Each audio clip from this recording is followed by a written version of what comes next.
came to India 200 years ago. 200 வருடங்களுக்கு முன்பதாக இந்திய தேசத்திற்கு ஒரு மிஷனரி வந்தார். Young man. ஒரு வாலிப missionary. His name was Henry Martin. அவருடைய பெயர் Henry Martin. And he worked in North India among the Muslims. முஸ்லிம் மக்கள் மத்தியிலே வட இந்தியாவிலே அவர் அருட்பணி செய்தார். Like every young man, he was tremendously tempted by young women. அவர் வாலிபனாக இருந்தபடினாலே அதிகமாக இளம் பெண்களினாலே சோதிக்கப்பட்டார். He was honest about it. அதை குறித்து அவர் நேர்மையாக இருந்தார். He said, அவர் சொன்னார், whenever I'm tempted, those days there was no computer or phones. அந்த நாட்களிலே அலைபேசியும் இல்லை அல்லது கணினியும் இல்லை. So it was only on the street or somewhere he would see. அவர் சாலையில நடந்து போகும்போதெல்லாம் பார்ப்பார். பார்க்கும்போது ஈர்க்கப்படுவார். Whenever I'm tempted with a pretty girl, எப்பொழுதெல்லாம் ஒரு அழகான பெண்ணினாலே நான் சோதிக்கப்படுகிறேனோ, he said, immediately I will pray.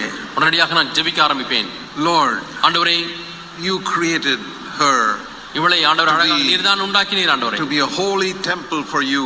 உமக்கென்று பரிசுத்த ஆலயமாக இருக்கும்படியாக நீர் உண்டாக்கின ஒரு பெண். I pray that she will be a holy temple for God. ஆண்டவரே, அந்த பெண் தேவனுக்கென்று ஒரு பரிசுத்த ஆலயமாக இருக்கும்படியாக நான் ஜெபிக்கிறேன். I pray that her body will be the temple of the Holy Spirit. அவளுடைய சரீரம் பரிசுத்த ஆவியானுடைய ஆலயமாக இருக்கட்டும் ஆண்டவரே. And he said whenever he prayed like that, he could impossible for him to lust after that girl. எப்பொழுதெல்லாம் அப்படி ஜெபிக்கிறாரோ அப்படிப்பட்ட நேரத்திலே அந்த ஸ்திரியை இச்சிப்பதே கூடாத காரியமாய் மாறி விடுகிறது. I remember reading that story when I was a young man. நான் ஒரு வாலிபனாக இருந்தபொழுது இந்த கதையை நான் கேட்டேன். And it helped me. அது எனக்கு உதவி செய்திருக்கு. Many times I prayed that same prayer.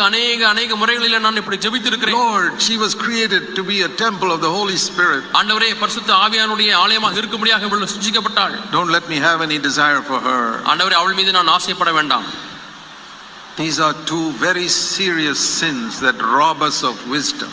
ஞானத்தை நம்மிடத்திலிருந்து பறித்துக் கொள்ளக்கூடிய இரண்டு பாவங்கள். In the Old Testament there was no 12th commandment saying thou shalt not lust after a woman. ஸ்திரீகளை இச்சிக்க கூடாது என்கிறதான 12வது கட்டளை பழைய ஏற்பாட்டில் இல்லை. Because Jesus knew it was impossible. ஏனென்றால் அது கூடாத காரியம் என்று இயேசு அறிந்திருந்தார். But now, ஆனால் இப்பொழுது why has he given us these commandments? ஏன் இந்த கட்டளைகளை தேவன் கொடுத்திருக்கிறார்? Because now we can be filled with the Holy Spirit. ஏனென்றால் இப்பொழுது நாம் பரிசுத்த ஆவியானவரால் நிரப்பப்பட முடியும். Now let me tell you Paul's testimony. இப்பொழுது பவுலுடைய சாட்சியம்